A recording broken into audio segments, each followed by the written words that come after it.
यो नमस्ते मलाई आज एउटा यो समस्याको हल गराइदिनु पर्यो है। यो जति भए पनि जति यो मारी कसे पनि यो फुस्कै हुन्छ हैन। एकदम बल गरेर बाँधेको छु जस्तो लाग्छ अनि यो फुस्किन्छ यो फुस्किएपछि बनाउन नसकिने हो कि नजाने हो कि धेरैचोटि बाँधे यो भएको मध्येबाट नि बाँधे फुस्किन्छ यो ठोक्छु फुस्किन्छ हैन। यो बढार्ने काम गाह्रो होइन कि यो फुस्केपछि गाह्रो हुँदो रहेछ के। ल यसको समस्याको समाधान के हुन्छ भन्नु है। यो हाम्रोमा यो नजानेको कुरा सोध्न लाज मान्ने चलन छ नि त, त्यही भएर मार्क्स लाएर आएको है। के भन्लान् यति कुरा नि जाने रहन्छ भन्लान् भनेर।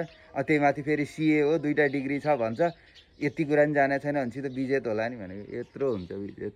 यस्तो छ जब नजानेको कुरा चाहिँ हामीले सोध्न हिचकिचाउँछौँ तबसम्म हाम्रो प्रगति हुँदैन है। हिजो एकानले नयाँ कार्य समिति पनि पाइसकेको छ, यो चिजमा पनि चिरोस्। ल यो भनिदिनु होला है मलाई, यो कसरी चाहिँ मैले अब केमा ध्यान दिएर चाहिँ अलि अरू केले बाँध्दाखेरि हुन्छ कि ढङ्ग नबुझेको कहाँ हो मेरो।